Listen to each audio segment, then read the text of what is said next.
And a good evening, everybody. Chris McDonald back with you for another week of Mac Files programming. We are grateful to have everybody tonight, and we're grateful to have this young man with us. You can't see his face. He's got a face for radio, it's what I hear, but he'll get that joke in a minute. James Akers is on the line with me. Good to see you tonight, man. How are you doing?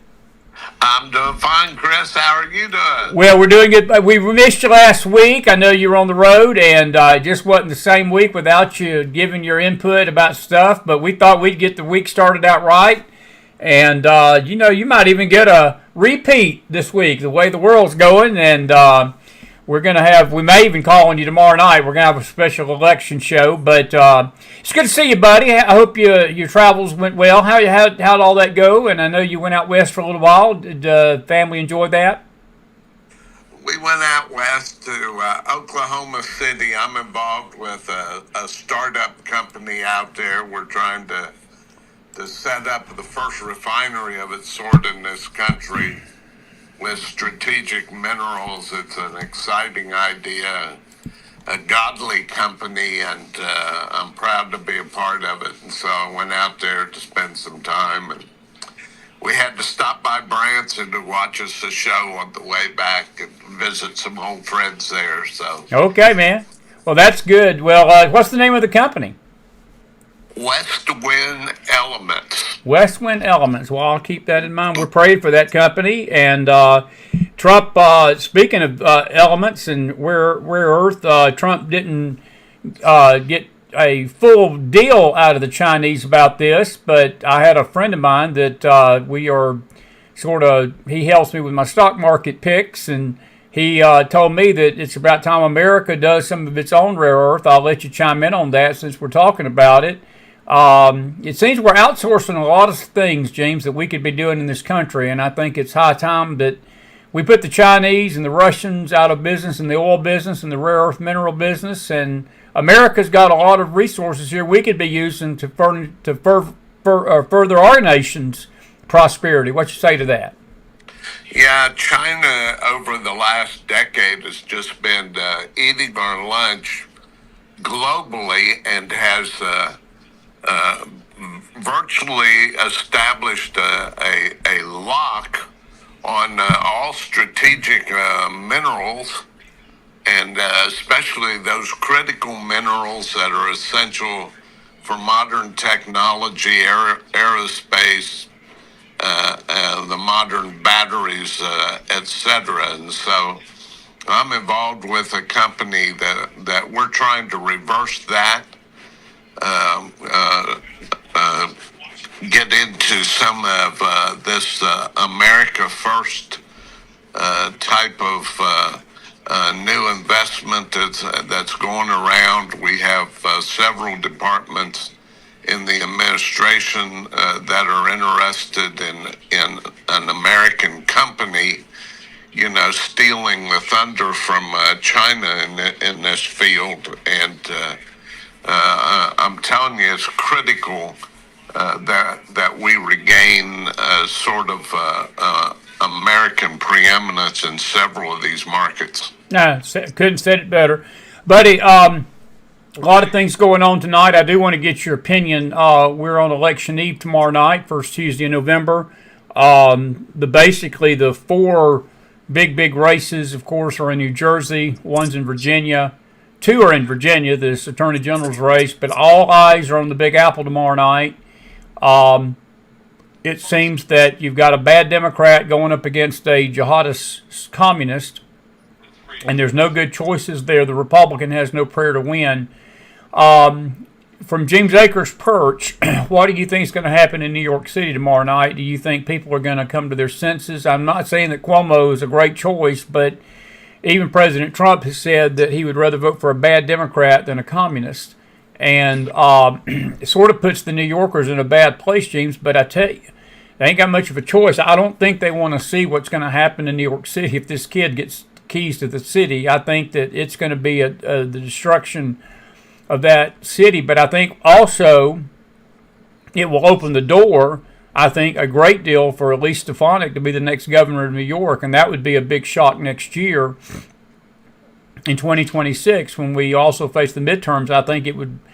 I think this red wave that everybody expected in 22 may happen next year if this kid gets elected in New York City and people see what Muslim and Islamic control of a city does to the country. Yeah, when it comes to urban voting patterns, I was in Washington, D.C. when they elected Marion Barry, who was serving prison time. The FBI caught him on tape, and the people of Washington still elected the man as mayor.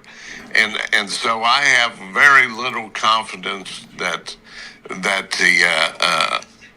the urbanites in New York are going to do sort of the responsible or the right thing.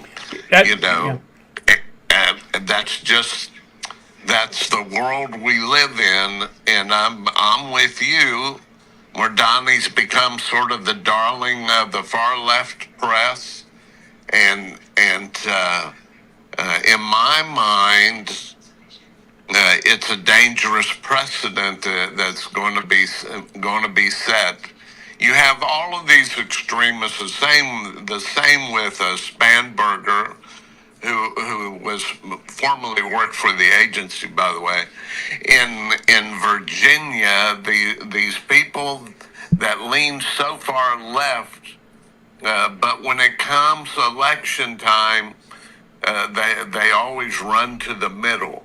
Yeah. And we see the same thing in New York. He's starting to backpedal on several of these things that he claimed, just to get elected, and then it's obvious that anti-Semitic, far left Marxist doctrinaire is going to be heading the largest city in this country. It looks like, unless there's some sort of sanity that returns, and even if sanity returns, it's not a particularly good choice. No, Cuomo's not Mr. Rogers by any stretch. That's the choices that it seems like the American electorate are left with in many of these big races. The exception being in Virginia.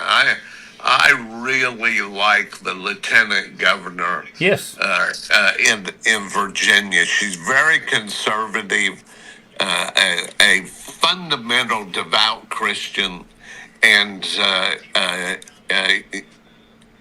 it's just inconceivable to me that there's a good chance that she's going to lose that gubernatorial race. Well, it's very, very possible because Virginia and New Jersey both, James, are deep blue when you get down to it. And it goes to my next question. I was going to tell you, it's an excellent point about Marion Barry. I had forgot about him, and you're absolutely right. He got reelected mayor as a convicted cocaine dealer. So I guess all bets are off the table if you're going to put Marion Barry as the litmus test, and then you got a 33-year-old communist running for mayor. I guess that's nothing to New Yorkers, if the Washington D.C.ers are going to put a cocaine guy in the office. I do want to ask you a question though, and this is something that I've never understood, and it's been a pattern in our country for a long time, that national wins by Republicans and conservatives do not always mean that the same enthusiasm trickles down to these local races, such as governors and mayors and even state houses. And it's amazing how that when we have a Republican president, these local municipalities still remain blue. Can you explain that, or is it because people just don't get out and vote on these local elections? Do you think it's something that the local people are more concerned that they would rather have a local person over them that's left of center, and sort of be a check and balance to the right? Because this happens all the time, and I'm seeing it that it's a possibility we're going to have the same thing happen tomorrow night. We had a resounding victory in November by President Trump a year ago, And in fact, you and Magdalene were on the show with me about a year ago tomorrow night.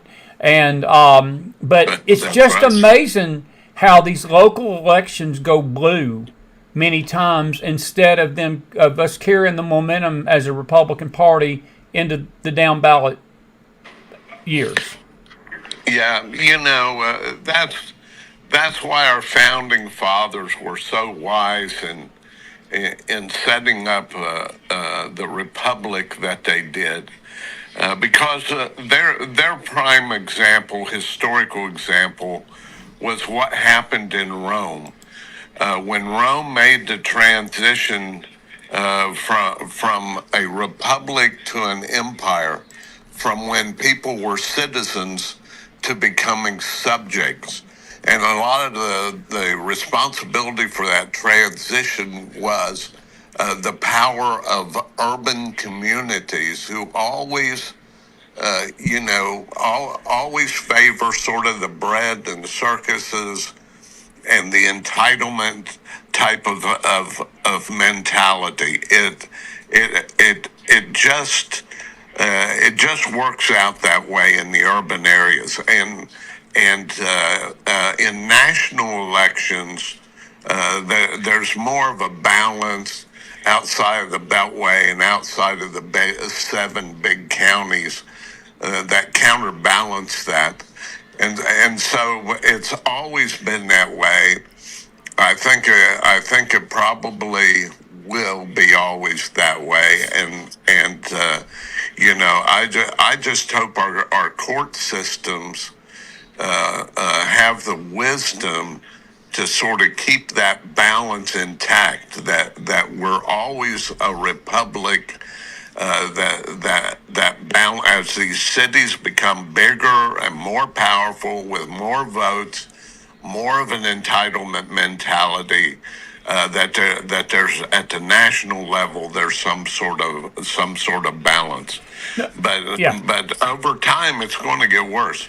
I remember that I made a speaking tour, Chris, about 5 years ago maybe, and I was talking about by the year 2045 to 2050, that almost every urban area in the United States will be a Muslim majority area, just in terms of pure demographics, and so. We're already starting to see sort of the trend lines going that direction, away from traditional beliefs in capitalism. The Judeo-Christian heritage that made this country the great country that it is. We've had presidents in the recent past that virtually the first thing they went on was an apology campaign for American greatness. And,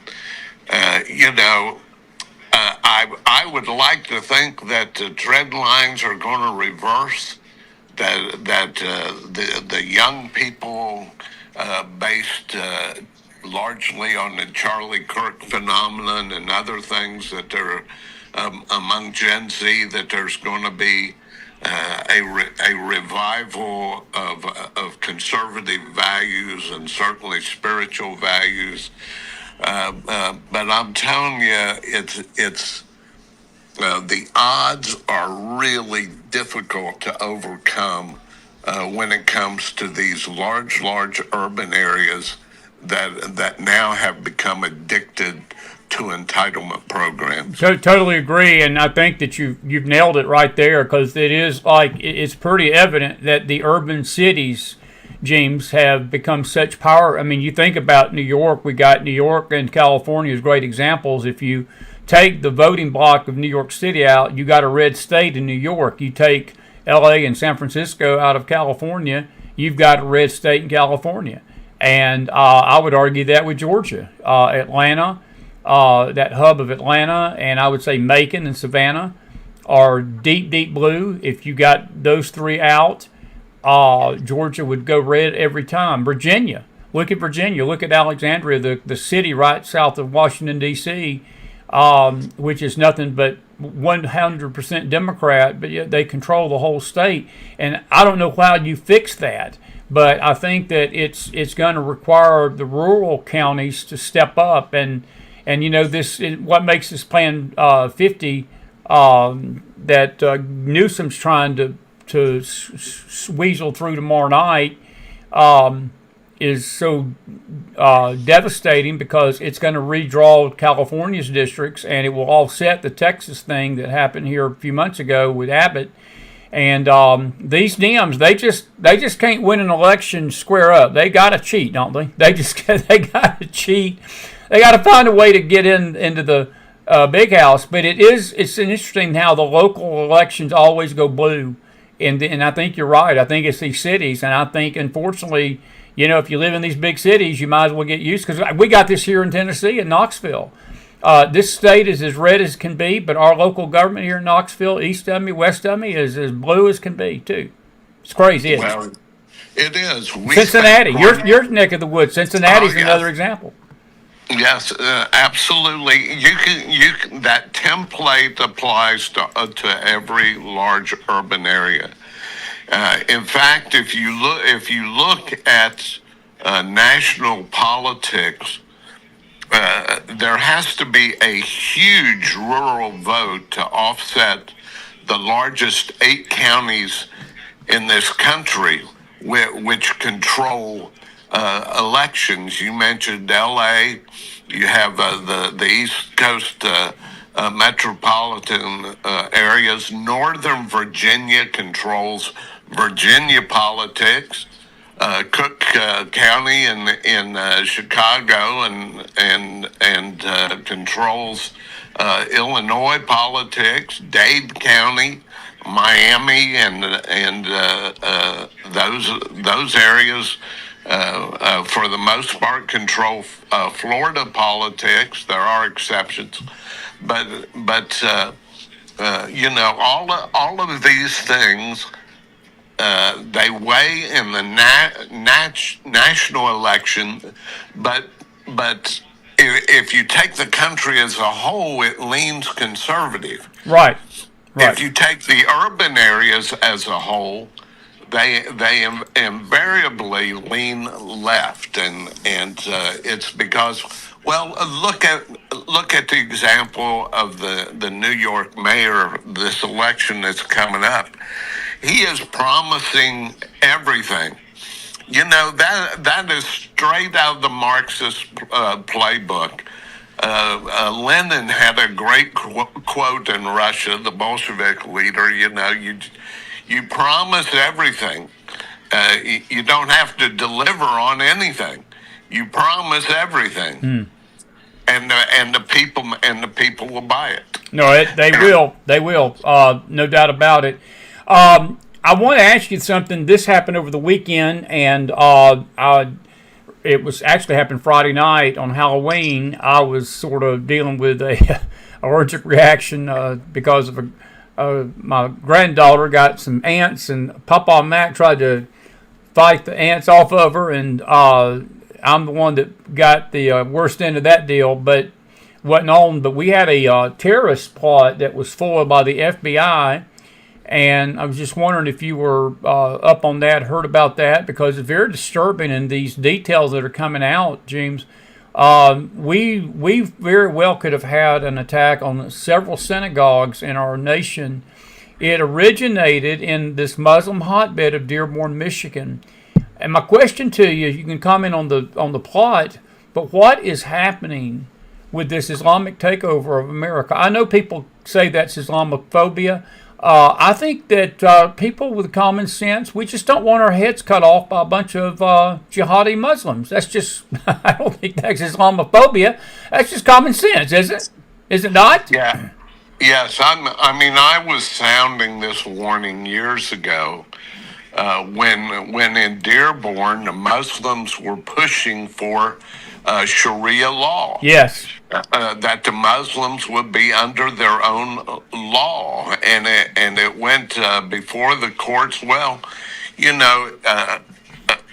if you posit a situation where the Muslims become majorities in almost every urban area here in a few years, and it's purely a matter of demographics. The Muslims are reproducing at a rate faster than any other segment in our population, and so if you posit that situation, then it's going to be a matter of time before we're going to see Sharia law in some of the municipalities, and with it comes women as second-class citizens. Just all sorts of cultural things that will be a result of that.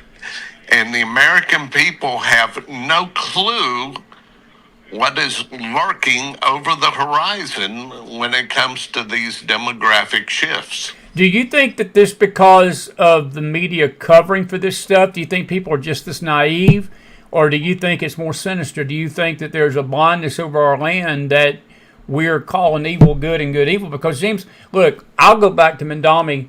You cannot tell me that reasonably minded people, I don't care who they are, with the exception of a few nuts like Mandy Patinkin, the Jewish actor that was out there literally campaigning for him over the weekend. These black pastors, we played a video Thursday night of a group of black pastors that gathered him around, started praying for him and saying he was the Messiah, basically, that he was going to perform great miracles for New York, literally anointing him as the next wave of God's will for New York City.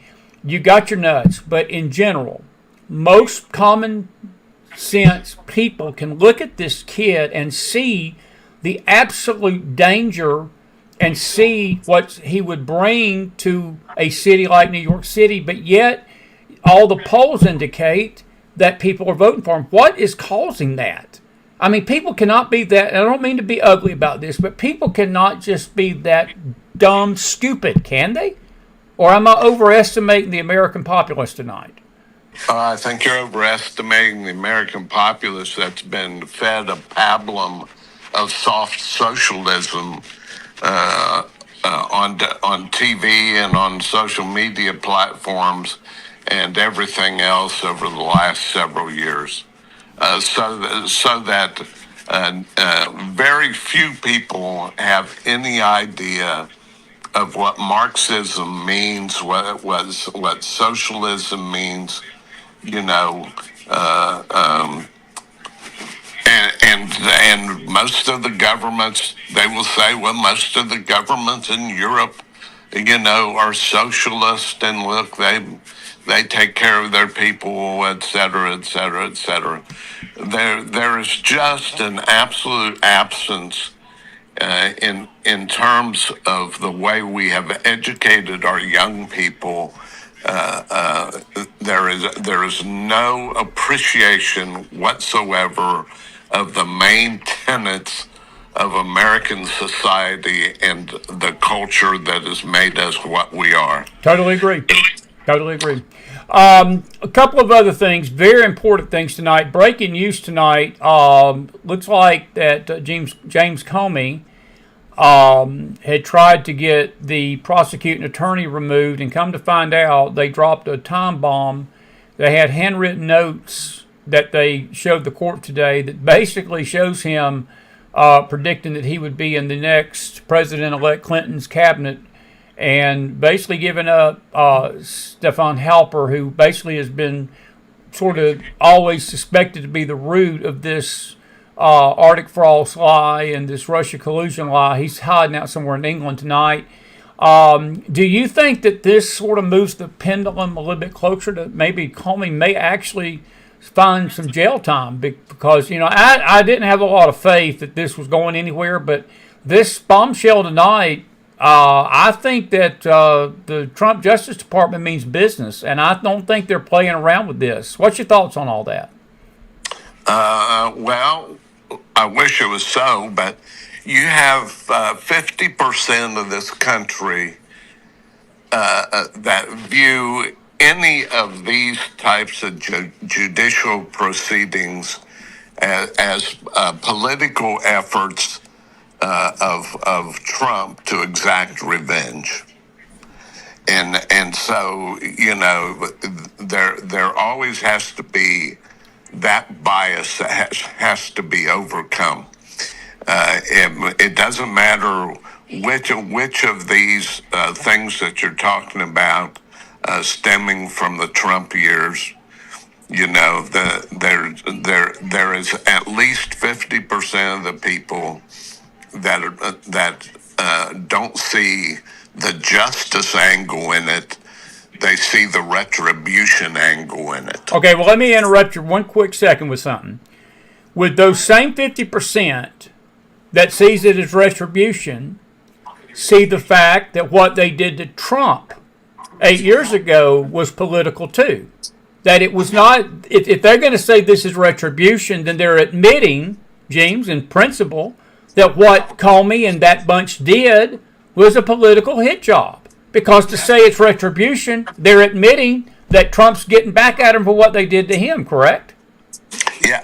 Yeah. But that's the way. That's the prism that we would look at it through.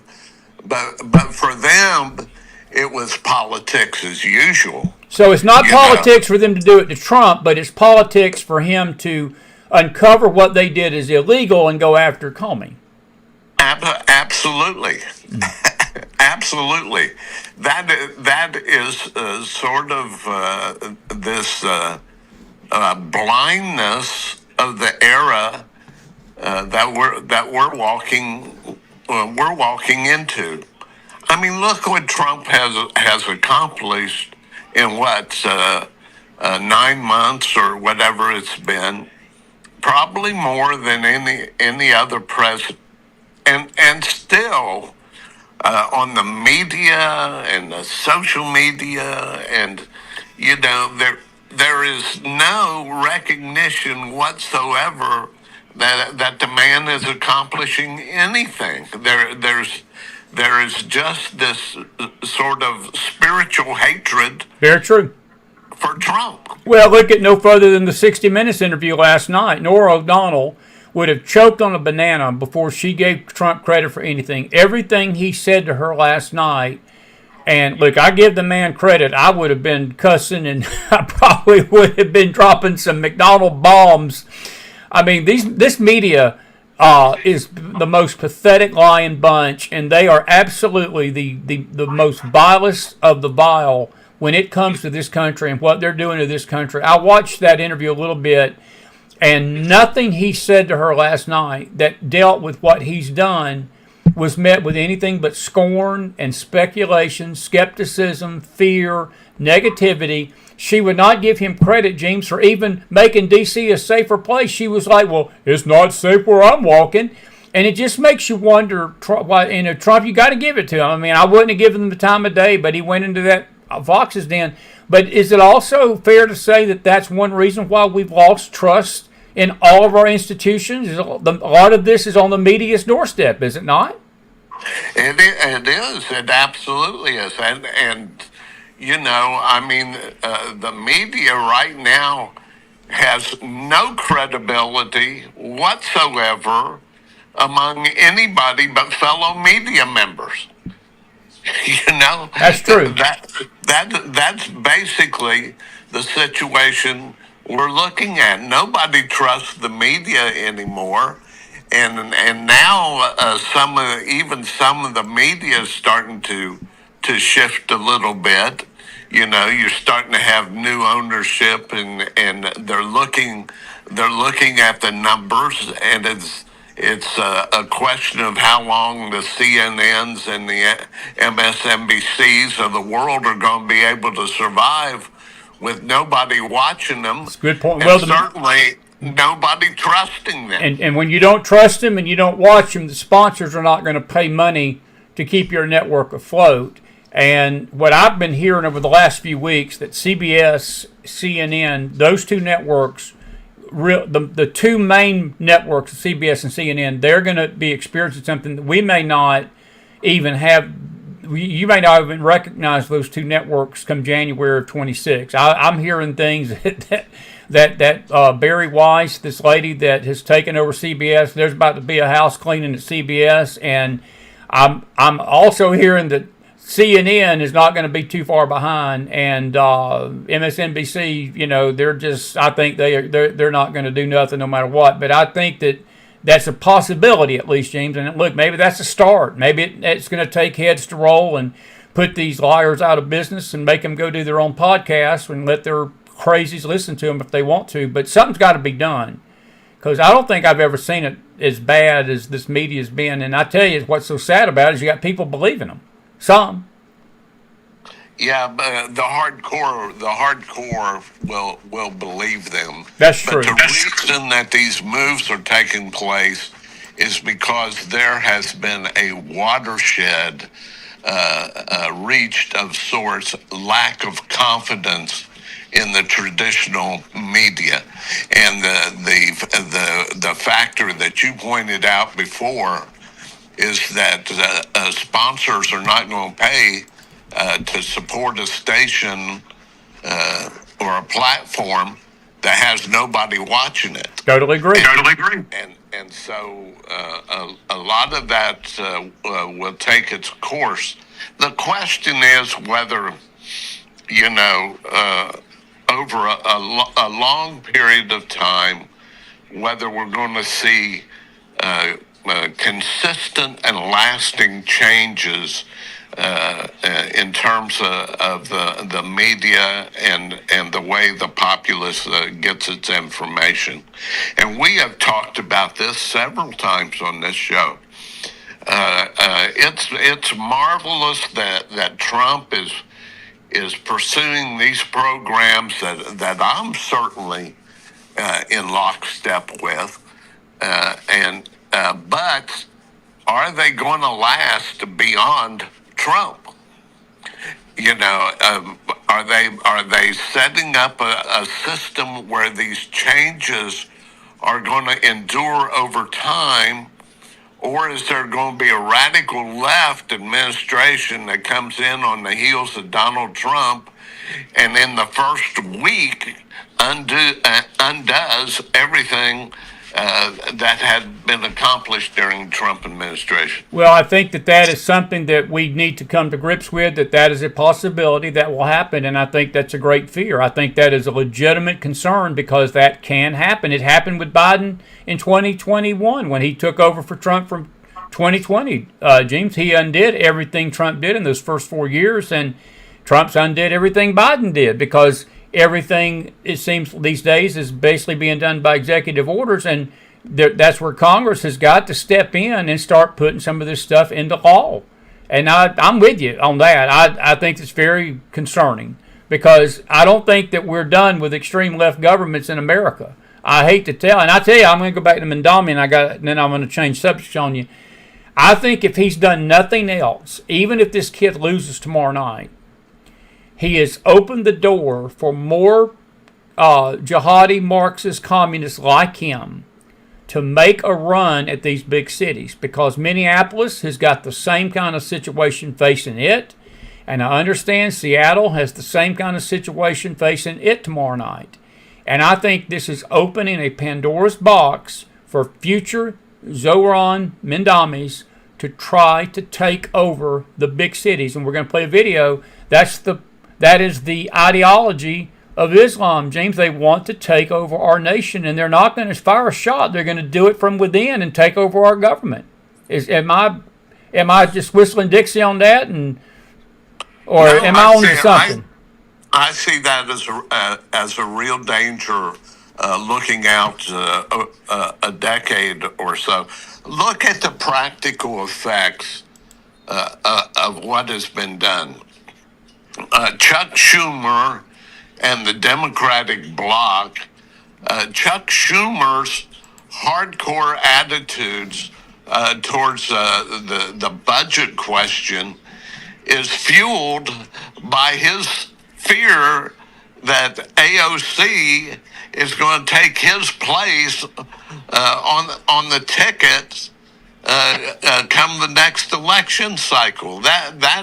And so we are seeing those sort of unintended consequences already of this leftist surge, Right. and it's only the beginning of it. It is only the beginning of it, I would argue. No, I'm with you, and I think that's my point. Is that Unintended consequences. hang on, just go ahead. I'm sorry. Yeah, and that's what I'm saying. I think that it is going to be a trend that we're going to see more and more. Let me get some other things in. We've got about 15 minutes, and I want to get to thought 10 to 15 minutes. Couple of big things in the news with Congress, and it has to do with cartels and tariffs. Why has Rand Paul and some of these moderate Republicans gotten squeamish and gotten to be a bunch of wussies about Trump blowing a bunch of drug cartels out of the water, as if we're going around doing some kind of great disservice to the world? Why are we concerned about that, and people making a big deal about it and claiming that the cartels, we're the wrong evil people for basically stopping drugs from coming to our country, man? What's up with that? Well, I think there is a Rand Paul may see a constitutional question with the executive exercising this kind of power by circumventing congressional authority. And I think that's a legitimate question. That the executive over time has assumed more and more power. You mentioned it before, that everything these days, because Congress is just so feckless in terms of its ability to do anything, that everything's done by executive order. And in Trump's case, he has a hand in it with his advisors. In Biden's case, we had no idea who was drawing up the executive orders. It certainly was beyond him most of the time, and so it goes back to what you were talking about before. The legislature has to start exercising its constitutional authorities, and we have to get away from this executive assumption of power in every area. Now, in this case, I completely support it. It's a matter of defending our borders. It falls within the purview of the executive, in my opinion, to protect the American people from fentanyl and these other drugs that are coming into the country. And if these countries can't stop it, then we finally have a strong president in the office who's going to do it. But you do have several of those who claim the legislature should actually have more of a voice in all of these things. Well, I'll agree with you to a degree, but I will say this: if he's not declaring war on them, and this leads me to my next question about Nigeria. He basically is warned Nigeria, Pete Hegseth, about this persecution of Christians. What if he goes to Congress, James, and they tell Trump, they said, well, no, you don't need to be knocking the cartels out of the ocean, and you don't need to be protecting Christians in Nigeria. We don't seem like we need to want to do that. And look, he didn't declare war on Iran. He went and did a surgical strike. He sent them a message. Their nuclear facility is dust. I may see things a little differently. It's not a disagreement with you, but I just believe that the executive branch has some power, and if he thinks that there's a danger to this country, I'm okay with him sending a message to Venezuela that you can keep your drugs and fentanyl down there. I wasn't. I was just trying to describe what I thought would be Rand Paul. Oh, I see. Okay, so you're okay with what Trump's doing? You just think Rand Paul is? I agree with it absolutely. Okay. I think that we ought to use American power. In my mind, one of the weaknesses of the recent Democratic administrations they've been apologetic about American power instead of allowing America to act like the superpower it is. And so, I am in favor of knocking every drug cartel boat out of the water. I am in favor of special forces going into Mexico. I'm with you. Into these narco gangs and doing the best we can to eliminate them. Well, the Mexican mayor tonight, just south of us, one of the mayors down there got assassinated tonight or earlier today by a cartel gang I think it was yesterday, over the weekend. And James, this stuff is getting so dangerous, man. We're on the same page. Me and you we're on the same page with this. I'm just, I think the world's becoming so dangerous that we're getting pushed to places that I don't think any of us probably thought we would be. And Trump's going to have to make some tough decisions. That's why we need to pray for him. But I will give him this. I tip my hat to him for what he said to Norah O'Donnell last night about Nigeria. And Pete Hegseth put it out to them that if you don't stop slaughtering Christians, we are going to come in and we're going to hunt down the jihadists that are doing it, and we're going to basically kill you. It's not a Christmas card, that you want to receive in the mail, but I think that's okay with me. What say you about the Christians in Nigeria? Well, I've been watching Boko Haram, which is the Muslim extremist radical group in Nigeria that has been kidnapping and murdering Christians for years. And the problem is that's been highlighted in recent days is that the government is helpless to do anything about it. The Muslim areas in the north, they sort of, and that is precisely the kind of danger that we are looking at in the future here, that the Muslims control these areas with Sharia law to proselyte for a Christian cause of any sort to the Muslims is a cause for death. So the Nigerian government is and the military and the police is riddled with corruption.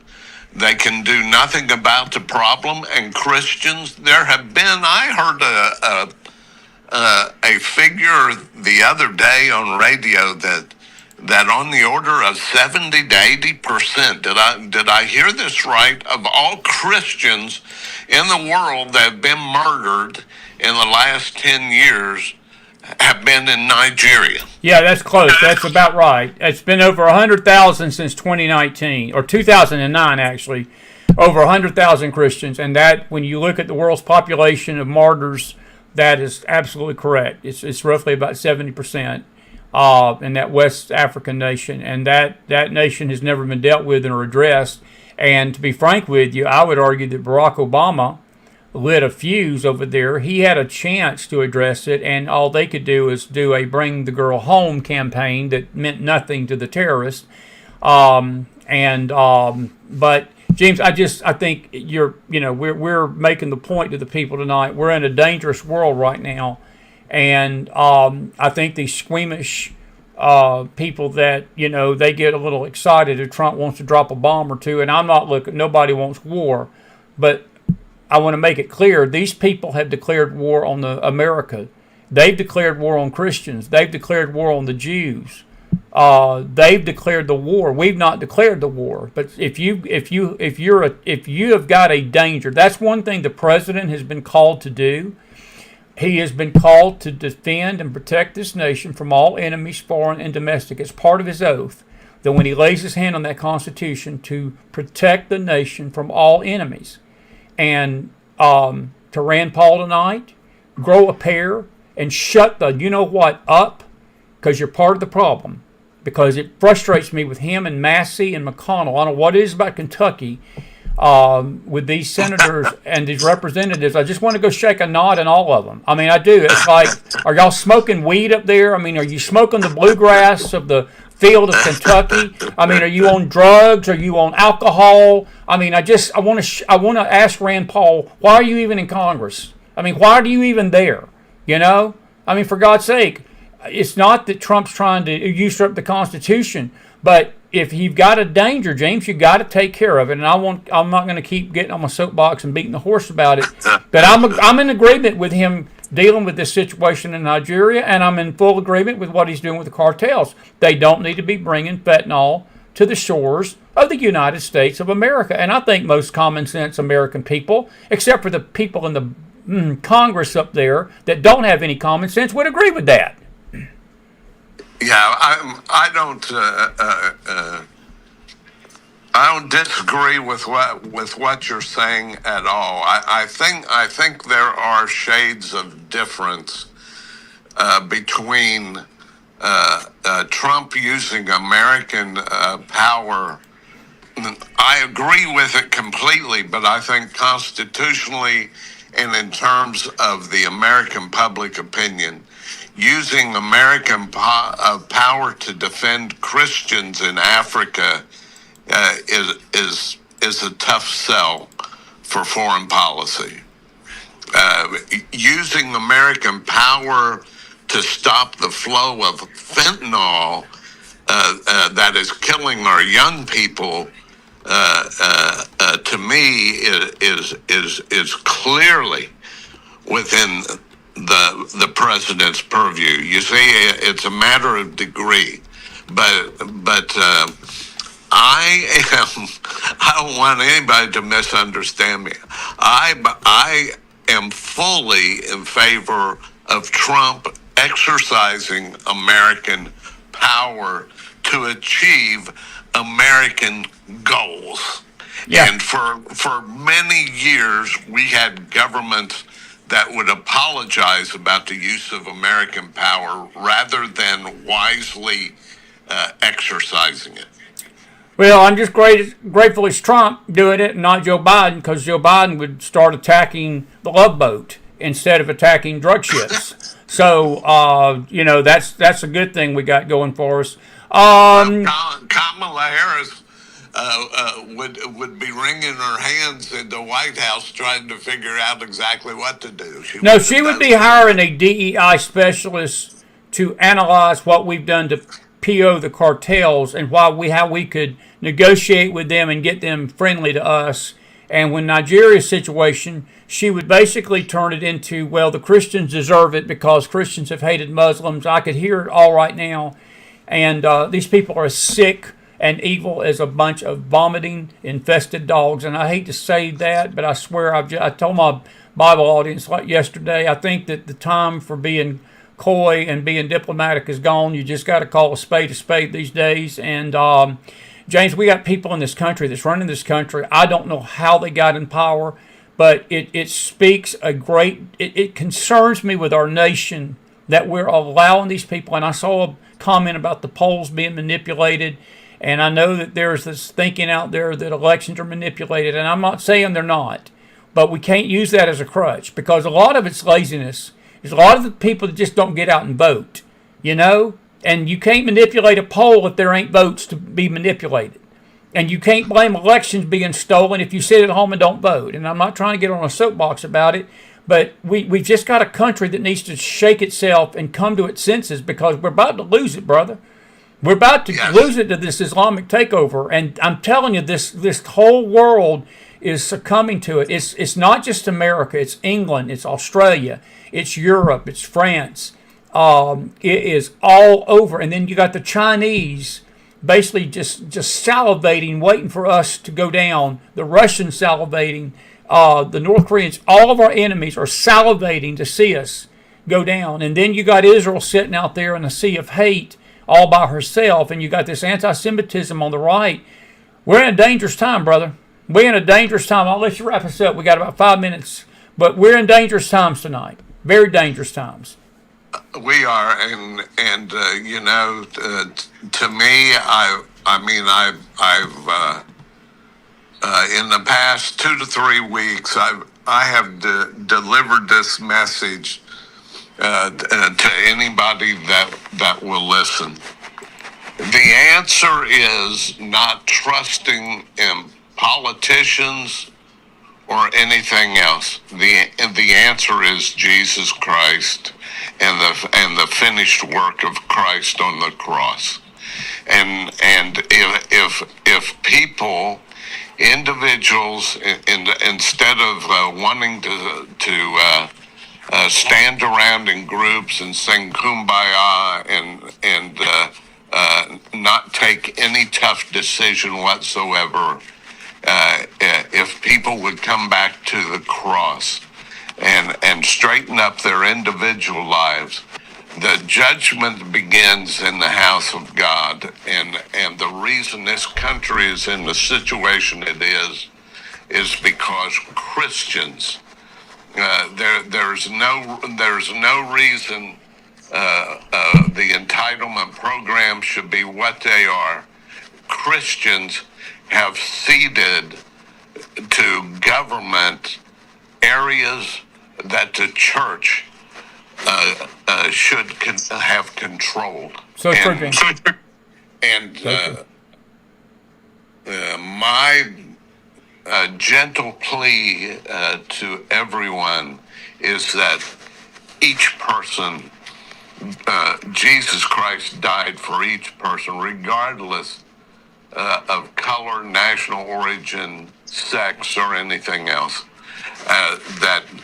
That we need to get back to Jesus Christ as the way, the truth, and the life. Not a way, a truth, a light, but the light. Come on, brother. If we would start conducting ourselves that way as individuals and as communities and as states and as a country, then we could achieve the great dream that the early pioneers and the early discoverers that risked everything to come to this country really hoped this country would be. Yeah, I bet I couldn't have said that any better. And you got an amen corner out there, it looks like, in the chat. I'll get on that amen corner and amen you as well. You know, they had the amen benches in the old days. I'll get on my amen bench and amen you tonight. And I'll just say ditto. Ditto to what you just said. Buddy, it's always a pleasure. And listen, hang loose tomorrow night. We got Magdalene. She's going to be with me late for the election results. And I may call you and get your input about what's happened, because I know that we'll be, as we do every year when election time rolls around, we have an election night coverage, and we'll be doing it tomorrow night. So hang loose, and I appreciate you being with me tonight. So you get tomorrow night and tonight, but you don't get paid for either, okay? So it's just your double. You got to make up for what you lost last week, Ickers, and earn your keep around the Mac Files thing. But how about them Dodgers, man? Did they shock the world Saturday night? I don't think anybody saw that one coming. I thought the Blue Jays were going to take that thing in the ninth. I was pulling for the Blue Jays. I know there are a ton of people that are listening that disagree with this.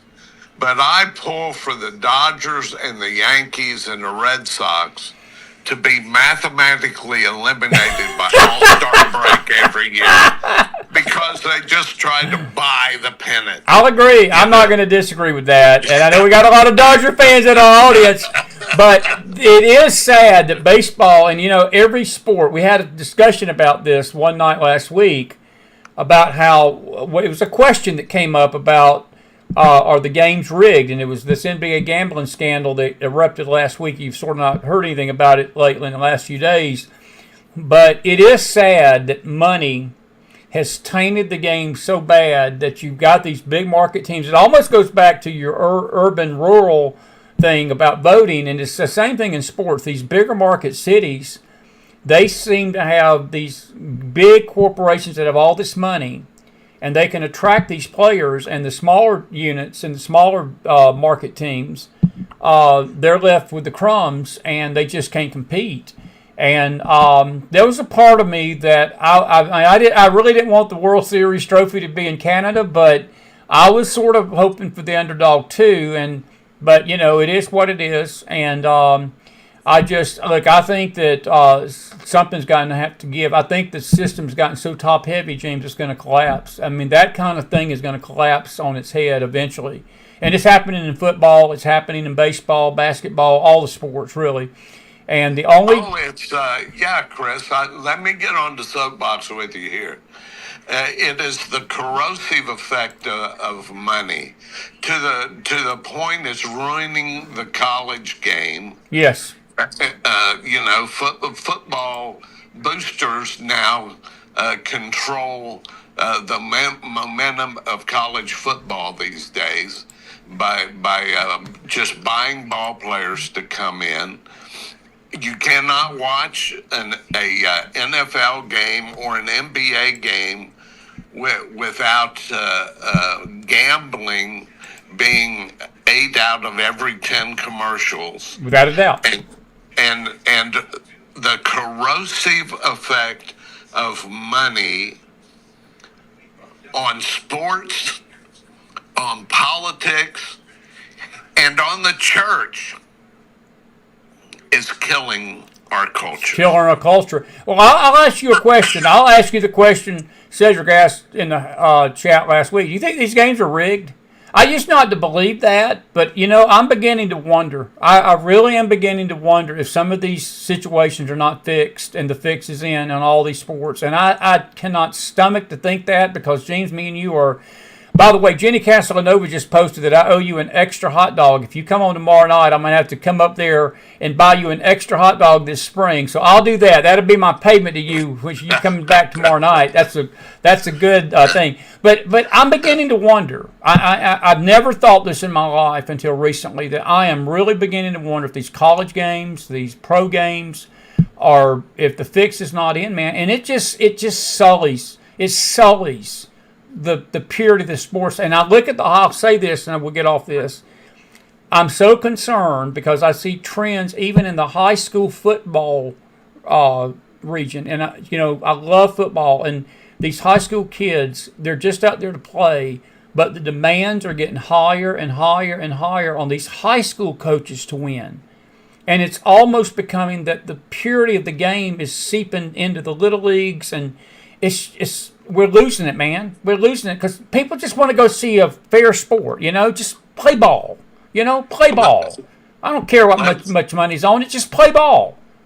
Let me give you an example. I was a assistant coach at this small private school in Kentucky. In the region that we were in, there was a gambling circuit cohort that all the referees were in.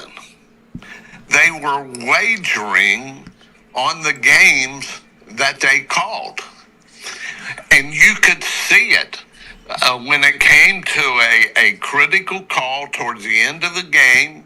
These young high school kids are playing their hearts out, and the referees have money on the line that could dictate the flow of a game, especially towards the end in crunch time. Money in sports is absolutely corrosive, and it distorts and destroys the purity of what athletics is supposed to be. With you, 1,000,000%, buddy. Maybe we can talk about that one night. That'd be a good subject, and all the sports fans, and that'd get us off the politics for a day or two and get everybody mad at us. But Go Dodgers and take the Lakers with you is what I got to say. I'm with you. Even though I must say that I do like this Donich, whatever his name is. I think he's the most interesting player in basketball. I was so sorry that the Lakers bought him, Yeah. from the Mavs, but it is. I saw it.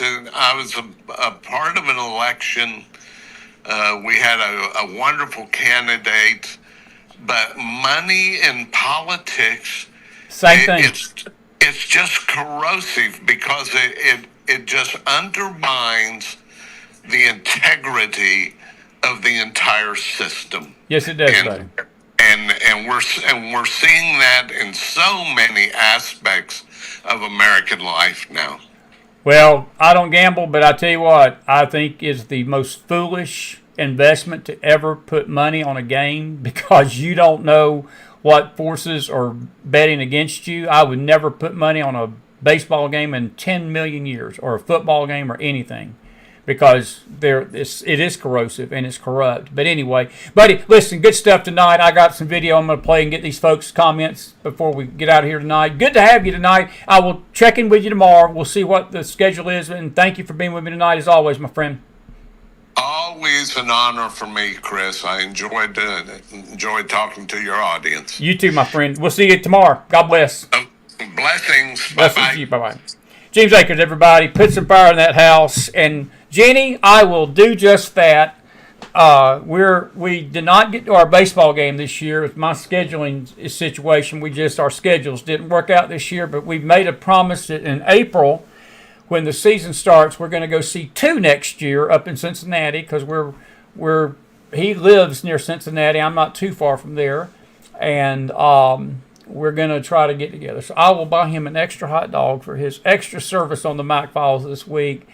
But listen, we're grateful to have you tonight. It is good to see everybody. We're right now our poll. I just laugh at some of this stuff. We got 93% of you that says that Trump is doing the right thing by destroying the cartel ships, but 7% say no. And anyway, the 7% that say no, please tell me why you don't think that Trump should be blowing the ships out of the ocean. Just curious. Anyway, I've got a couple of videos I want to play. We didn't really get into what I wanted to talk with James about this anti-Semitism on the right tonight. And we're going to deal with that this week a lot. Magdalene Rose will be with us tomorrow night. Tomorrow night is election night. And we will be with you probably we're starting around 9:30, 10. And we're going to be with Chris Allman around 7 with Praise Fest. And we may even give you a little surprise on the Faith Network, some little gospel music for you tomorrow night. We'll try if the signal's right. But 10 o'clock tomorrow night, we will be here at Election Desk. We're going to have Magdalene on the phone. Leslie Milway may join us again. James Akers. I don't never get compliments from my brother. We McDonald boys. We just McDonald boys. We rag on each other. It would hair lip our grandma if we complimented one another. But we secretly are pulling for one another. But my brother actually complimented his older brother's election coverage last year, and I about fell out of my car and broke my neck when he did. I was like, "Are you actually complimenting me?" And he said it was the best election coverage on the internet last year. So, if you don't believe me, take John McDonald's advice and his recommendation that you won't find better election coverage than right here tomorrow night on the Mac Files. I'll even go out and I'll get the USA jacket that I had on, that wild jacket I had last year. Put the cowboy hat and tick off all the cowboy hat haters, and tick off the American haters at one time. We'll do it all at once. I do want to play something for you. This is for all the New Yorkers. before you go to the polls tomorrow, I want you to watch this. And I'll just let this video speak for itself. But I want you to remember this. This is for all you New York Cityers.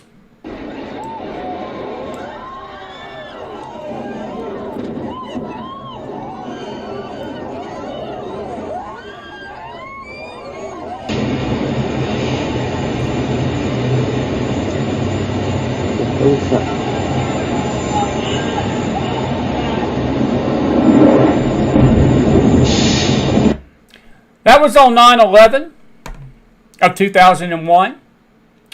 I just want to remind you tonight, before you go to those polls, that the man that the young people are all giddy about, and Mandy Patinkin and his wife are all giddy about, and the man that Barack Obama is having a love fest with, and Hakeem Jeffries is having a love fest with, and Kathy Hochul thinks he's the brightest star on the planet, and a lot of other Christian pastors that are doing it. Let me remind you tonight, if you don't remember anything else about this show tonight, I want you to remember that scene, because his religion was what was behind it, and what he believes and the belief system that he has was what was behind that. And I don't have to tell you much more. You can fill in the blank. But don't forget that tomorrow. And if you're in New York City, you need to make sure rain, hail, snow, wind, tornado, hailstorm, ice storm, winter storm, spring storm, you get to the poll and you vote. And you vote. I cannot believe I'm going to have to rip my tongue out and say this tonight. I have no respect whatsoever for Andrew Cuomo. I don't. It's not like you got a great choice to begin with. You could thank the Republican feckless party for that, because they put somebody up that had no more prayer of winning than I did up there.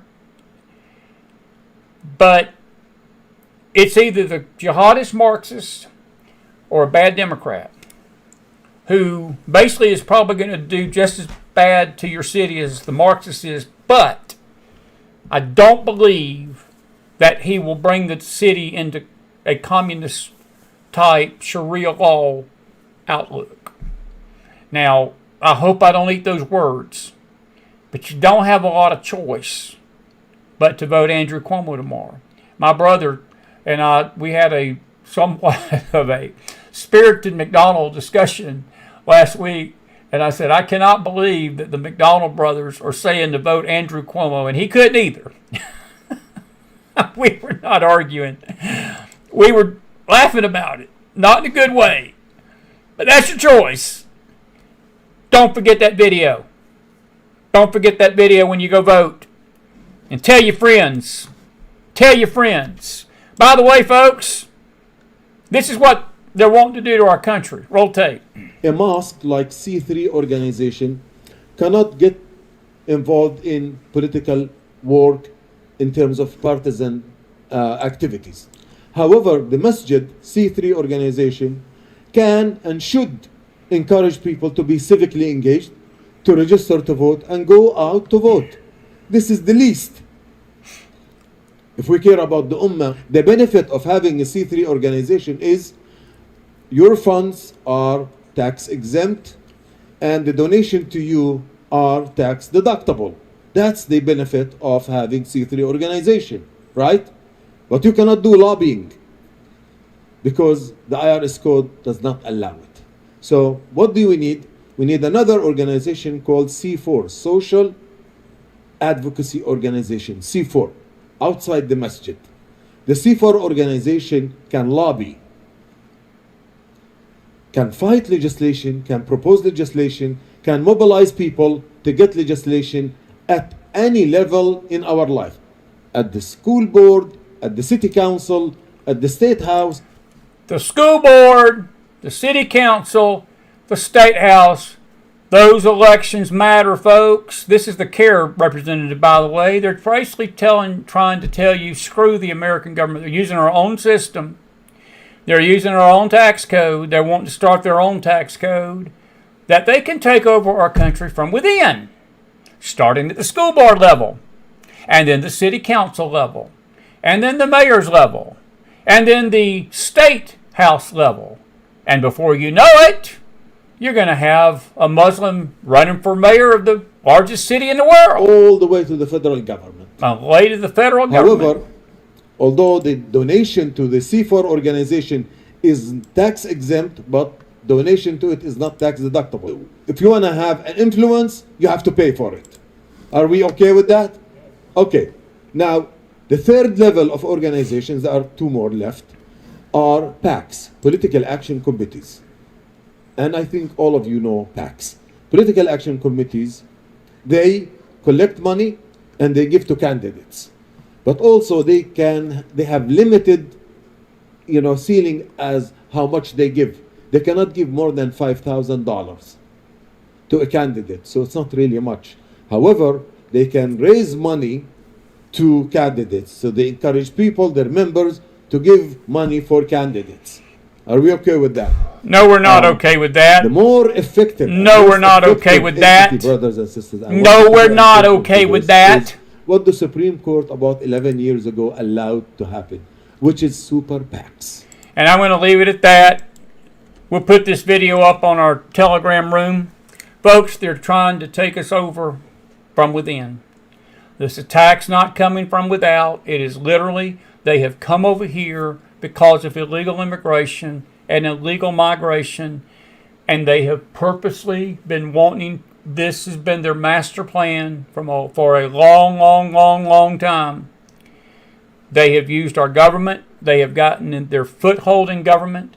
They have made cities like Dearborn, Michigan. They've made cities in New Jersey like this. Texas is going almost, there are Sharia law centers being set up in Texas.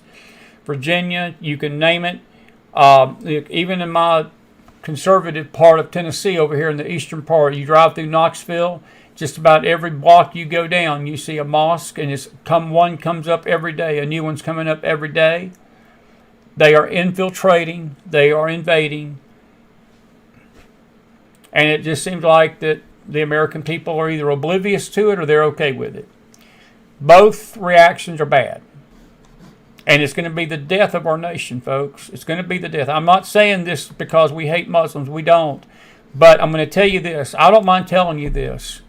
I despise their theology of hate and destruction for democracy and a republic that was built on "In God We Trust." They do not believe in the God of heaven. They do not believe in the freedom for women. They do not believe in freedom of religion. They want one religion, and that is Islam. And if you don't bow down to Islam and submit to it, you will have your head cut off. That is their theology. That is their government. That is their outlook on life. That's as simple as I can put it. My 6-year-old grandson can understand that, but we got people in the country that don't, that are adults. We better understand it. We better understand it. Here is the Muslim. Let me change it like this. As Jason Miller told me today, I sent this to him.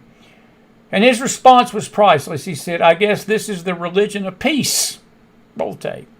You got to watch the captions. Roll tape. لما قتلتهم وذبحتهم قارب 900. المهم من صار الاقتحام على سنجار كنت انت مشارك بالاقتحام بس مو بدايته الشطرات وهمية حجتنا شنو الشرط؟ ايه الشطرات وهمية نشيل 30-40 نفر بالسيارة نخليهم بصفحة نخلص نخلي السجون والله نخليهم بصفحة نكتب. هسه طبعا أنا من أقاربي اختفوا ما عاد لهم وجود يعني لحظات حط نفسك بمكان هذا الشخص اللي ذبحته شنو كان شعوره؟ شعوره كان يقول لا تقتلني ليش تقتلني يا ذم تقتلني.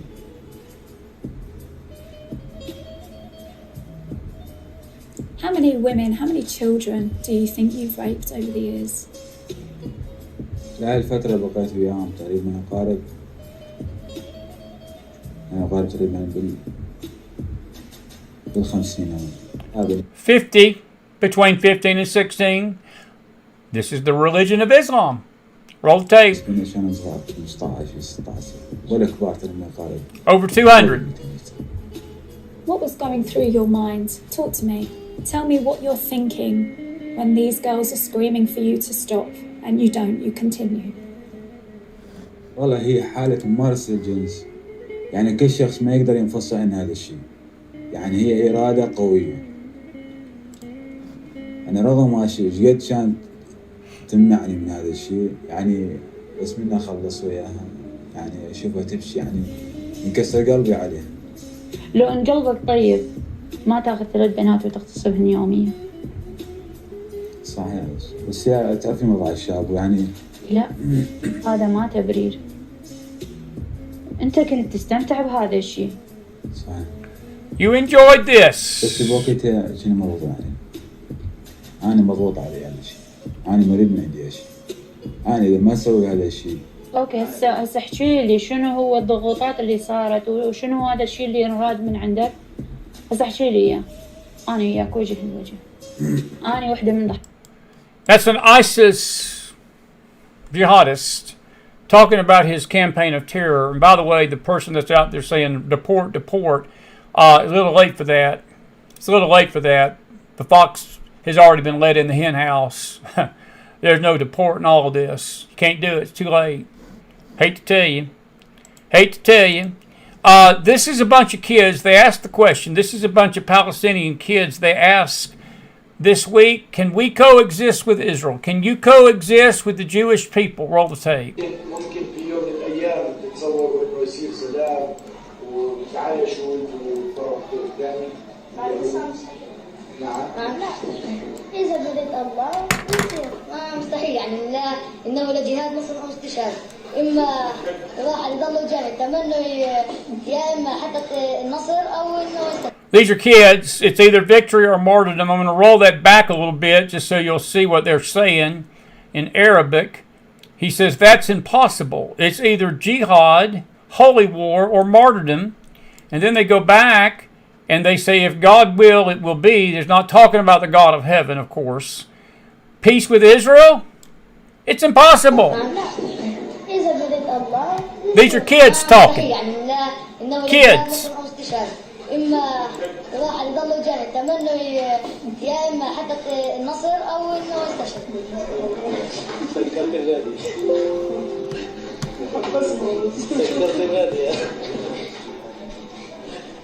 It was our impression that these kids really believed what they were saying, but they were also feeding off each other, playing it up a bit for approval from their teachers. Still, there were other troubling signs. We later found out that their green hats read, God is great, and death to the infidels. God is great, and death to the infidels. By the way, just a reminder to the folks of New York City, God is great, and death to the infidels. That is the mantra of the religion of Zoran Mendami. God is great and death to the infidels. And if I need to remind you who the infidels are under the religion of Islam, they are the Jews and the Christians. Most of you understand that, I think. Some may not. The 9% that don't believe we should be blowing cartels out of the water may need to have that written to them in crayon, what's evil and what's not. But anyway, I just find these polls funny. It tells me a lot about human nature. This is a park in Germany. We're going to take your questions. We're going to be here for a little bit. It's almost midnight. It's late night Monday night. I'm having a good time. This is Munich's main park in Germany today. Those are Muslims. That's not the Middle East.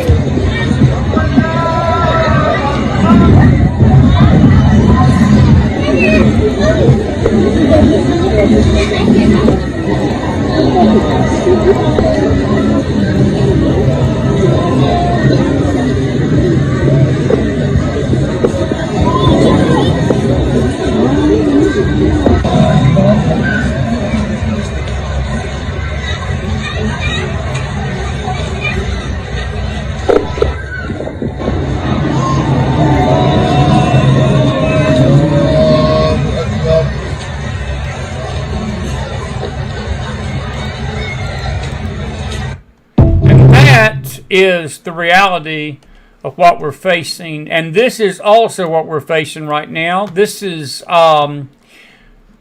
very well said. This is the Jewish Coalition. We're going to deal with Nick Fuentes and all that bunch tomorrow night, and Jim Comey with some video. We may have we'll play video in between the election coverage, but this is well said. I don't know who this young lady is, but she's well spoken, and she was speaking to a Jewish Coalition Foundation this week, and she described what Israel is facing perfectly. Roll the tape. Let me make myself clear, and it took me a while to figure this out, but better late than never. This is not a dispute over land. It's not about borders. This is a struggle against ideology that openly seeks to erase the Jewish people. So the world must hear this clearly. If Israel disappeared tomorrow, the war against Jewish people would not end. Because this is not a war on territory, it's a war on the people, on the faith, and on the values that have allowed the Jewish people to rebuild and thrive. And make no mistake, these values are not exclusively Jewish. They're Western values: freedom, individual rights, democracy, capitalism, the belief that human dignity does not come from the state. These are the very foundations that extremists, both abroad and here at home, are committed to dismantling. Someone might need to tell this young man this. I am going to play Nick Fuentes' heretical stuff. This kid needs Jesus. Roll the tape. Max says, if I take 1 hour to cook a batch of cookies and Cookie Monster has 15 ovens, working 24 hours a day, every day for 5 years, how long does it take Cookie Monster to make 6 million batches of cookies? I don't know. That's a good question.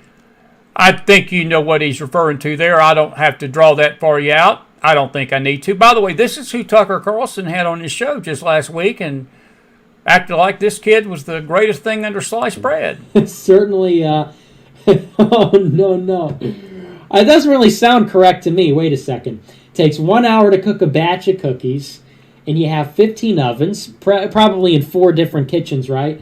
Doing 24 hours a day, every day for 5 years. How long would it take?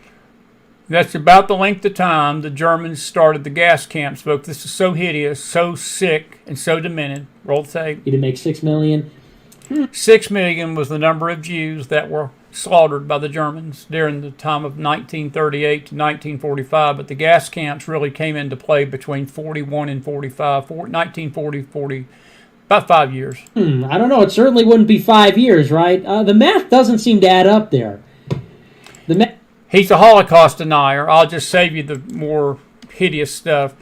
They're not going to come out and say they're talking about the Holocaust, but Nick don't believe that happened. He believes the Jewish people made it up. He believes that there is no such thing as a Holocaust. And I don't know about the language on this one. This is about a 1.5-minute clip. This is not good stuff. This is Nick again in his own words. Documentary. I came home. I told my parents, I'm like, Mom, Dad, the Holocaust didn't happen. And they were like, we did not raise you this way. I remember coming home from college and my second semester, I got home in the spring and I was like, Mom, Dad, Hitler was awesome. Hitler was right. And the Holocaust didn't happen. And my parents were like, we cannot believe what you are saying. We did not raise you like this. I'm like, I can't believe you're not being chill about this. I was like shocked because my parents aren't even that political. I mean, my parents are like vaguely conservative, like boomers are. And I thought they'd be down to fuck about it. I was like, yeah, guys, guess what? You're never going to believe what I discovered. And they were so not cool about it. They were pissed. They were like, we will not tolerate that in our house. Okay, I've heard enough. You get the idea. I'm sure his parents are real proud of him, as you can tell. Here's Ben Shapiro today. I think Ben summed it up pretty good. I'll let Ben sort of bring all this under one umbrella. Roll the tape. Hey, folks, I want to do something different on today's show. We're going to cover one topic in depth. That topic is, I think, the most important thing happening in the country. It was a hot topic last week, but I wanted to take some time to really gather my thoughts, and speak on it in coherent fashion, holistic fashion. It's a 41-minute clip. We're not going to play 41 minutes, but I'm going to play about 5 minutes of it, and he's going to basically deal with Mr. Fuentes. That topic is the fragmentation of the political right. That fragmentation is being caused purposefully by a splinter faction of people led by a young man named Nick Fuentes. They call themselves the Groypers. They are white supremacists. They hate women, Jews, Hindus, many types of Christians, brown people of a wide variety of backgrounds, blacks, America's foreign policy, and America's Constitution. They admire Hitler and Stalin. And that splinter faction is now being facilitated and normalized within the mainstream Republican Party. The main agent in that normalization is Tucker Carlson, who is an intellectual coward, a dishonest interlocutor, and a terrible friend. And Tucker Carlson last week was aided, abetted, celebrated for normalizing Nazism within the Republican Party by the mainstay organization of the traditional right, the Heritage Foundation.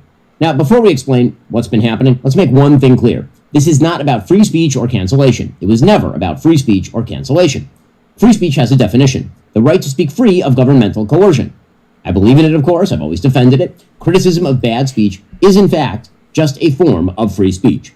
Cancellation also has a definition: the banning of particular people, including people like Nick Fuentes, from platforms like X or Facebook. I believe that Nick Fuentes is odious and despicable, but I've never called for his cancellation, and in fact, I've called for his restoration to those services, despite the fact that I think he's odious and despicable. It is not cancellation to draw moral lines between viewpoints. In fact, we used to call that one of the key aspects of conservatism. It is not cancellation to refuse to signal boost Hitler's supporters like Nick Fuentes. It is not cancellation to criticize Tucker Carlson for rhetorically fluffing Nick Fuentes and other anti-American crackpots. It's not cancellation if you urge others to stop promoting those who rhetorically fluff Nazi apologists.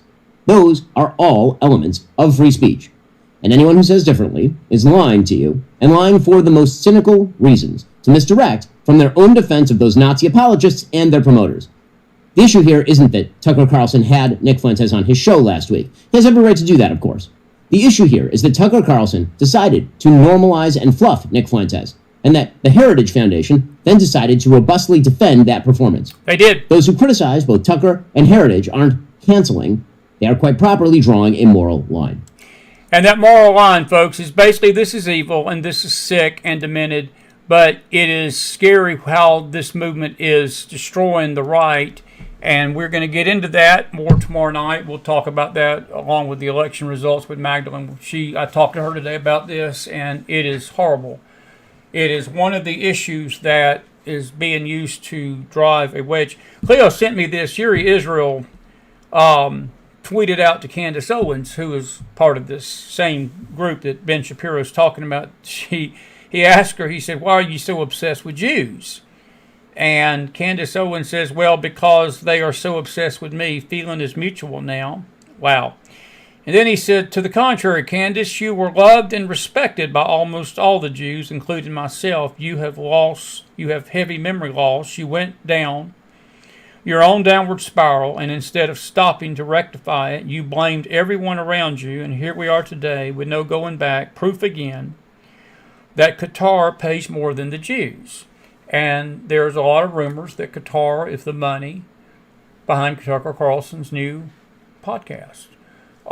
We're trying to get to the bottom of that. I don't know that to be fact, but a lot of people like Mark Levin and Dinesh D'Souza and Mike Huckabee and bigger people than me tend to believe it. I've never seen anything like this, folks, in my entire life. My brothers and I talked about this 25 years ago. I remember me and my brother staying up late at night talking about these days. We saw it coming. We saw it on the horizon even 25 years ago. I even remember telling my brother one night late, I said, "I wonder how this is going to look when it comes full circle." And I think we're beginning to see how it's looking, and it is ugly. It is so ugly, but I never dreamed it would be coming from conservatives. We always thought it would be coming from like an Obama-type figure, a Ilhan Omar, a Rashid Tlaib, some kind of Jew-hating, white supremacist kind of person that is on the left, very liberal. This stuff is coming from one of the most, we thought at least, conservative people that the Trump campaign put in force behind them for the re-election in 24, or the new election in 24, and then in 2020. And it's coming out that Tucker Carlson has never been conservative. It's coming out that Candace Owens has not been conservative. They have been chameleons. I've never seen anything like this. I want to read one other thing, and I'm just gonna. You can take it for what it is. Take it for what it is. But Sloan Ratchmuth tweeted this out 6 hours ago. Producer Charlie Kirk Show says Nick Fuentes isn't that bad because Jews bring anti-Semitism on themselves. Blake Neff, and his tweet is this, and I'll let you make your own call if you think this is what he's saying. He says, thesis: John Potterhertz and Jonathan Greenblatt pose a greater danger to Israel's well-being than Nick Fuentes. And I'm assuming that these two individuals have basically, they're people that have tried to claim that Israel brought all this on herself. And, you know, terrible times we're living in, folks. This is not coming from the left, it's coming from the right. All righty. I've said my say. Now, it's a little after 12. I'm going to stay with you. I'm going to stay with you just for about 10 minutes. And I'm going to take your comments, and I'm going to take your questions. We are at 93.7 on the votes, 43 votes, 7% of the people out there.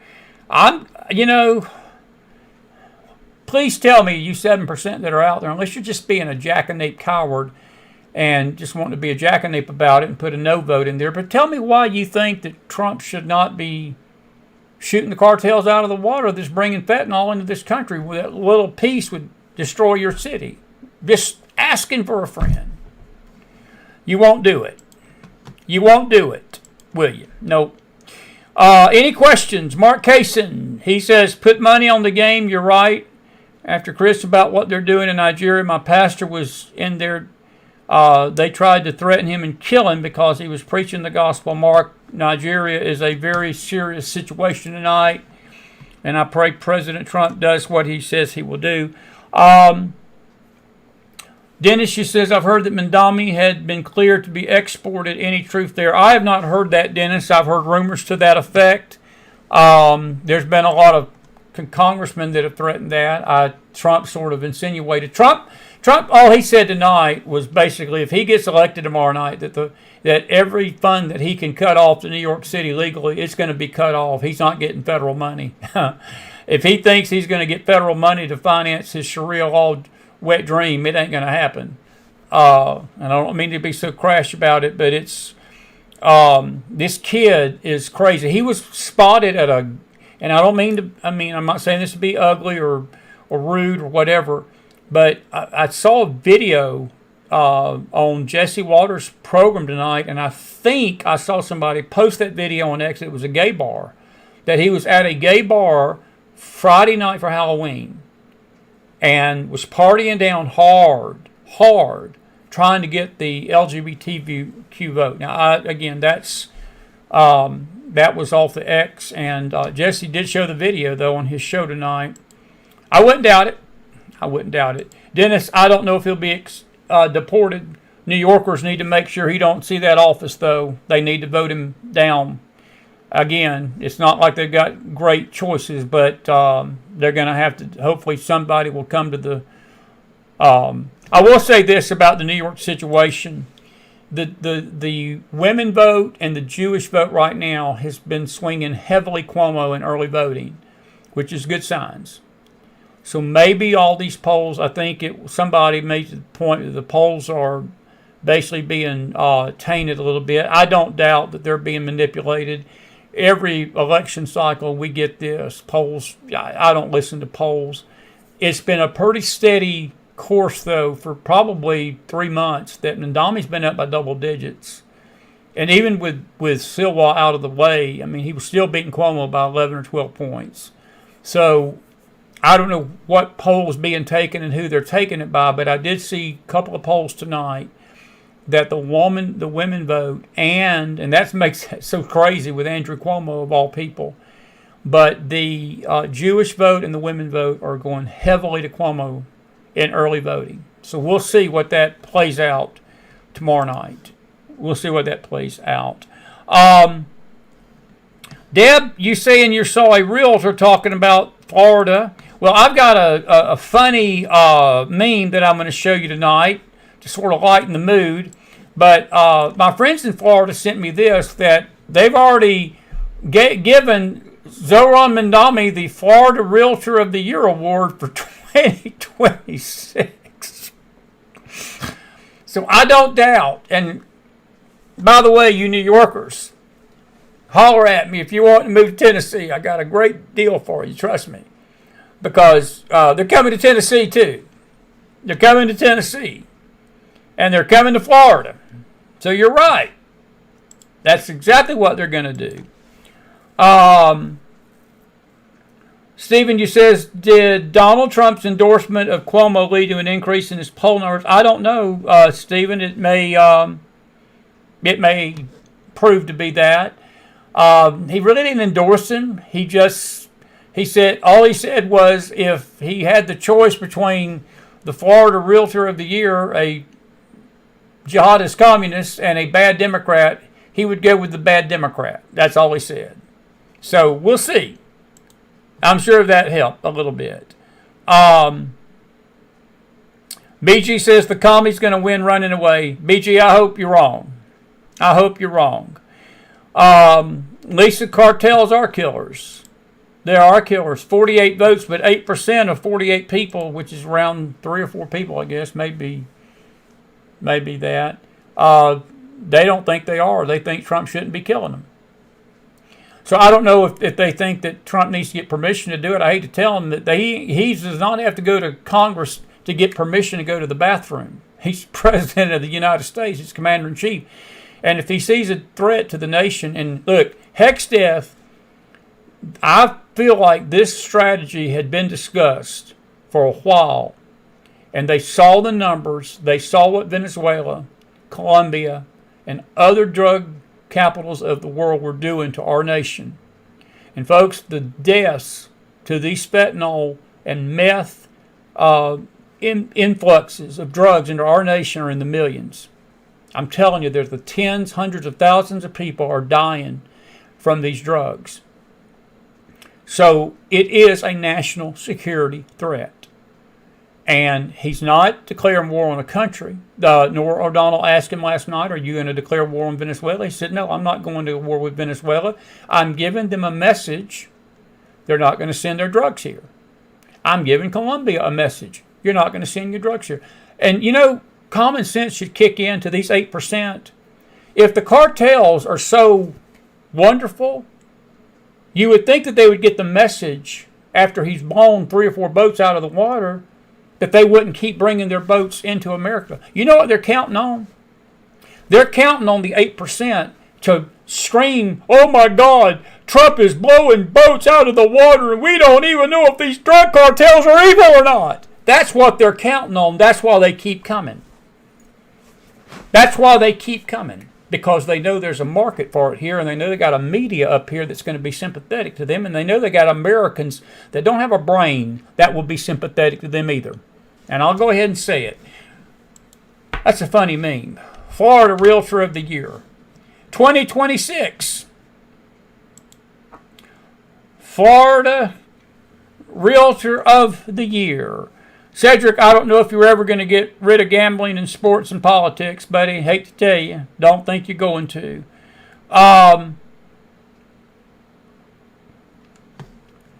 Anyway, all right, a couple more questions and I'm going to let you go for tonight. Have you enjoyed the show? It's been good. Jeannie Castellanova, good to see you. Jennifer Milano was in earlier. I am praying for you, New Yorkers, tomorrow. These folks talking about moving out of New York must get out and vote. Jeannie, I'm with you on that. It's not a time to run. It's not a time to run. It's a time to fight for your city. I totally agree. Look, I don't live up there, but I love you New Yorkers. We've had conferences up there, and I have a feeling a lot tomorrow will determine whether we come before 26. because we may have to do a quick one before the end of the year, because I'm not sure I'd want to come after 26 unless we go back to Long Island somewhere. But I'm telling you, it's going to be a weird time in this nation, folks, if this goes down what the polls are saying is going to go down. But you're right, Jenny. I think you're right. I think you're on to something there tonight. New Yorkers need to stay and fight. They need to fight for their city. They need to fight for their city. There's enough people in that city. I cannot believe that a majority of New York City residents want this kind of future for them. I just don't. But then, I didn't think they'd ever vote Bill de Blasio in. You know, I didn't. But they did. They did. And, anyway. Well, Pat and Deb, who does trust the election system? But I hate to tell you, friend, what alternative do you have to offer? I mean, there is no other alternative. We have what we have. I mean, we're doing the best. I think, unfortunately, I know as bad as you may think our election system is, it's the best in the world. It's a lot better than Venezuela's. A lot better than any other nation in the world. I mean, we may have our warts, but I would take ours over any other nation in the world. I just would. I don't think anybody is going to fully trust it, but sometimes you got to pray to God and hope for the best, and pray that people will do the right thing and people will monitor things the way they need to monitor them, and I hope they'll do that tomorrow. But anyway, BG,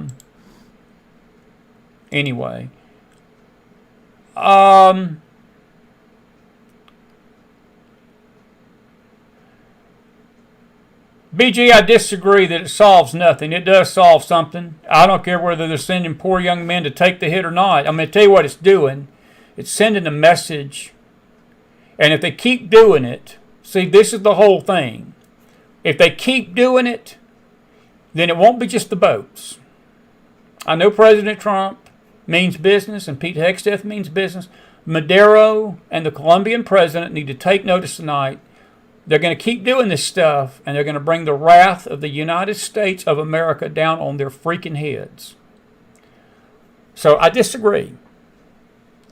It does solve something, because it sends a message that they're not dealing with Joe Biden anymore. And they're not dealing with Barack Obama anymore.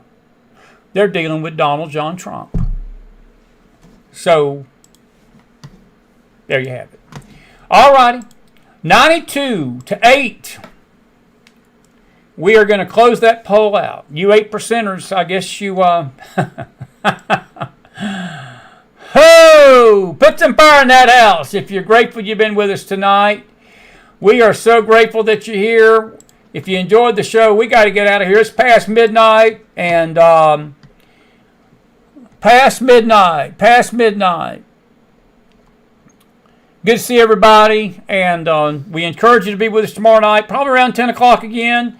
We got Eric Karen coming Thursday night. He's going to deal with the Nigeria situation. Balding may be with us as well to talk about the persecution of Christians. We're trying to get some pastors over there to talk to us as well. And Wednesday night, of course, will be our faith night. We're not sure what we're going to do as far as a faith chat goes. We will have a prayer meeting, I'm sure. But at least at this time, we're going to have one. But we've got a full day of shows tomorrow, at least in the morning. We'll have our Bible study in the morning, and then we'll be back here tomorrow night on the news side. It is 12:20. We hope you enjoyed the show. We've been going right at an hour and 46 minutes. I didn't mean to go that long. We've gone a little over tonight. But we went with you Friday night, so we're sort of making up for Friday. And we hope you enjoyed everything tonight. God bless you. God bless your families, and God bless this great nation of America. Pray for your country, folks. We in dangerous times. We're in exciting times, and our nation hangs in the balance. But I will tell you this tonight in an optimistic way, just to leave you with a little bit of encouragement.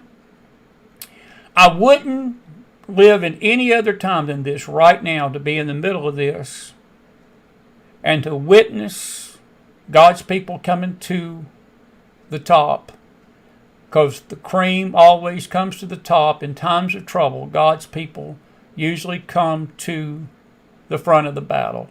And I think watching that's going to be something beautiful to see. I will tell you this child of God is going to be right here every night, and we're going to be fighting, and we're going to be doing what we can to fight against this tyranny and against what is happening to this nation.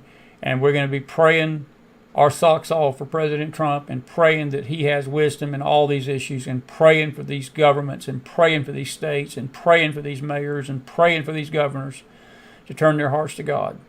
You people in New Jersey tomorrow, go vote. You people in Virginia, I love you. Go vote. We don't have major stuff here in Tennessee, but we're going to vote tomorrow. It's local initiatives. You folks in California, that Prop 50, you need to go defeat it tomorrow. And Jenny Casanova, well said tonight. You New Yorkers, don't run from this. Stand up. Pray tonight. Fight tomorrow at those polls. And I'm not talking about physically fighting. I'm talking about fight with your voice and your vote. And let it be known that we're not going to allow this religion of hate and evil and destruction to take over this nation, because we're not going to do it. Can I get an amen in the house? Put some fire in that house tonight. We're grateful that you've been with us. God bless you and your families, and God bless this great nation of America. Have a good night, everybody. I'll see you back here tomorrow. Good night.